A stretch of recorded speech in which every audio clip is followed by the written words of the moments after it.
Hi good morning. ನಾನು ನಿಮ್ಮ Geetha Gowda. And ನನಗಿವತ್ತು 2 events ಇದೆ. ಮಾರ್ನಿಂಗ್ ಒಂದು ಈವೆಂಟ್ ಮತ್ತು ಮಧ್ಯಾಹ್ನ ಒಂದು ಈವೆಂಟ್ ಇದೆ. ಸೊ ಮೊದಲನೇ ಈವೆಂಟ್ ಬಂದು ಜಯನಗರಲ್ಲಿ ಬೇಬಿ ಶವರ್, ಹೇರ್ ಸ್ಟೈಲ್ ಮತ್ತು ಸ್ಯಾರಿ ಟ್ರಿಪ್ಪಿಂಗ್ ಇದೆ. ಸೊ ಅಲ್ಲಿ ಇವಾಗ ಹೊರಡಬೇಕು ನಾನು. ಆ್ಯಂಡ್ ಎಲ್ಲರೂ ಅನ್ಕೊಂತಾರೆ ಮೇಕಪ್ ಆರ್ಟಿಸ್ಟ್ ಜಾಬ್ ಅಂದರೆ ಈಸಿ ಅಂತ. ಮೇಕಪ್ ಆರ್ಟಿಸ್ಟ್ ಜಾಬ್ ಅಂತಲ್ಲ, ಯಾವುದೇ ಜಾಬ್ ಆದರೂ ಕೂಡ ಹತ್ರದೇ ಆದ ಪ್ರಾಬ್ಲಮ್ಸ್ ಇದ್ದೇ ಇರುತ್ತೆ. ಯಾವುದು ಕೂಡ ಈಸಿ ಇಲ್ಲ.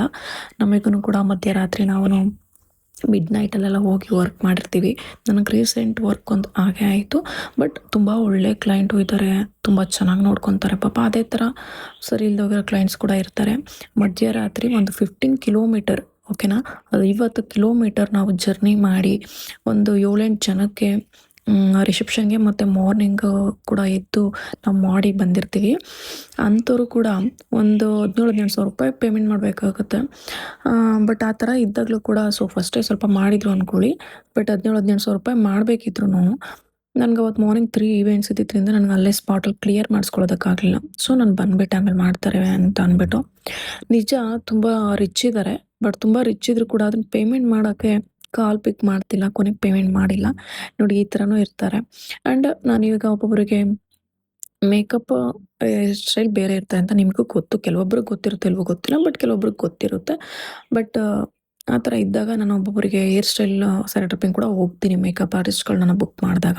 ಸೊ ಆ ಥರ ಇದ್ದಾಗ ಏನಾಗುತ್ತೆ, ಕ್ಲೈಂಟ್ಗಳು ಪೇಮೆಂಟ್ ಮಾಡಿರ್ತಾರೆ ಮೇಕಪ್ ಆರ್ಟಿಸ್ಟ್ಗೆ, ಬಟ್ ಮೇಕಪ್ ಆರ್ಟಿಸ್ಟ್ ಬಂದು ಹೇರ್ ಸ್ಟೈಲಿಸ್ಟ್ಗಳಿಗೆ ಪೇಮೆಂಟ್ ಮಾಡಲ್ಲ. ಬಟ್ ಎಲ್ಲ ಮೇಕಪ್ ಆರ್ಟಿಸ್ಟ್ಗಳು ಕೂಡ ಪಾಪ ಅದೇ ಥರ ಇರಲ್ಲ. ಅವರು ಕೂಡ ಒಬ್ಬೊಬ್ಬರು ಸ್ಪಾಟಲ್ಲೇ ಪೇಮೆಂಟ್ ಕ್ಲಿಯರ್ ಮಾಡಿಬಿಡ್ತಾರೆ, ಇವರು ಪಾಪ ನಮ್ಮ ಥರನೇ ವರ್ಕ್ ಮಾಡಿದ್ದಾರೆ ಅಂದ್ಕೊಂಡು. ಬಟ್ ಒಬ್ಬೊಬ್ರು ಏನು ಮಾಡ್ತಾರೆ, ಆ ಥರ ಜಾಸ್ತಿ ಆದಾಗ ಕೊಡೋಕ್ಕೆ ಆಮೇಲೆ ಕೊಡ್ತೀವಿ ಮಾಡ್ತೀವಿ ಅಂತಾರೆ. ಸೊ ಮಾಡಲ್ಲ, ಆಮೇಲೆ ಕ್ಲೈಂಟ್ ಕೊಟ್ಟಿಲ್ಲ ಅಂತ ಕತೆಗಳು ಹೊಡಿತಾರೆ. ಬಟ್ ಯಾವುದೇ ಕೆಲಸ ಆದರೂ ಈಸಿ ಎಲ್ಲ ಹತ್ರದೇ ಆದ ಪ್ರಾಬ್ಲಮ್ಸ್ ಇದ್ದೇ ಇರುತ್ತೆ. ಓಕೆ, ಆ್ಯಂಡ್ ನಾನು ಬಂದು ಹೇಳಿದ ಜಯನಗರ ಅಪಾರ್ಟ್ಮೆಂಟಿಗೆ ಬಂದೆ. ನಾನು ವರ್ಕ್ ಕಾಲಿತ್ತು ಇವತ್ತು. ಸೊ ನೋಡಿ, ಅವ್ರದ್ದು ಅಪಾರ್ಟ್ಮೆಂಟ್ ಈ ಥರ ಇದೆ. ಕೆಳಗಡೆ ಗ್ರೌಂಡ್ ಪಾರ್ಕಿಂಗ್ದು. ಅವರು ಫಸ್ಟ್ ಫ್ಲೋರ್ ಅಂತ ಕಾಲ್ ಮಾಡಿದ್ರು. ಸೊ ಫಸ್ಟ್ ಫ್ಲೋರ್ಲಿದೆ, ಬನ್ನಿ. ನಾನು ಆಲ್ರೆಡಿ ಮೇಕಪ್ ಮಾಡಿಸ್ಕೊತೀನಿ. ಅವ್ರ ರಿಲೇಟಿವ್ ಮೇಕಪ್ ಆರ್ಟಿಸ್ಟ್ ಅಂತೆ. ಸೊ ಮೇಕಪ್ ಮಾಡಿಸ್ಕೊತಿದ್ದೀನಿ. ನೀವು ಬಂದ್ಬಿಟ್ಟು ಒಂದು 5 ಮಿನಿಟ್ಸ್ ವೆಯ್ಟ್ ಮಾಡಿ ಆಮೇಲೆ ಸ್ಯಾರಿ ಟ್ರಿಪ್ಪಿಂಗ್ ಸ್ಟಾರ್ಟ್ ಮಾಡಿ ಅಂತ ಹೇಳಿದರು. ನಾನು ಅದಕ್ಕೆ ಓಕೆ ಅವ್ರದ್ದು ಸ್ಯಾರಿ ತೊಗೊಂಡೆ, ಪ್ರೀ ಪ್ಲೇಟಿಂಗ್ ಮಾಡ್ಕೊತಾ ಇದ್ದೆ.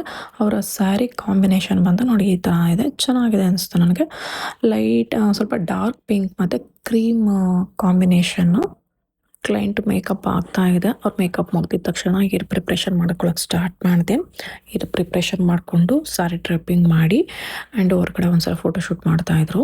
ಸೊ ಹಾಗಾಗಿ ನಾನು ಕೂಡ ಅವ್ರ ಜೊತೆಲೆ ಒಂದು ಸ್ವಲ್ಪ ವೀಡಿಯೋಸ್ ತೆಕ್ಕೊಬಿಡೋಣ ನಿಮಗೆ ತೋರಿಸೋದಕ್ಕೆ ಫೈನಲ್ ಆಗಿ ಅಂತ ಅಂದ್ಬಿಟ್ಟು ಅಪಾರ್ಟ್ಮೆಂಟ್ ಕೆಳಗಡೆ ಗ್ರೌಂಡ್ ಏನು ತೋರಿಸ್ತಾ ಅವಾಗಲೇ ಅಲ್ಲೇ ಸ್ವಲ್ಪ ಬ್ಯಾಂಬೋದು ಎಲ್ಲ ಸ್ವಲ್ಪ ಗ್ರೀನರಿ ಹಾಕಿ ಪೀಸ್ಫುಲ್ ಆಗಿತ್ತು, ಅಲ್ಲೇ ಚೆನ್ನಾಗಿತ್ತು ಅಂದ್ಬಿಟ್ಟು ಅಲ್ಲಿ ಸ್ವಲ್ಪ ವೀಡಿಯೋಸ್ ಮಾಡ್ಕೊಂಡ್ಬಿಟ್ಟು ಫೋಟೋಸ್ ತೆಕ್ಕೊಂಡು ನಾನು ಅಲ್ಲಿಂದ ಹೊರಡಬೇಕು. ಹೇಳಿದ್ನಲ್ಲ, ನನಗೆ ಮಧ್ಯಾಹ್ನ ಒಂದು ಈವೆಂಟ್ ಇದೆ ಅಂತ, ಹೋಗ್ಬಿಟ್ಟು 1 ಅವರ್ ರೆಸ್ಟ್ ಮಾಡಿ ಮತ್ತು ಆ ಈವೆಂಟ್ಗೆ ಹೋಗಬೇಕು.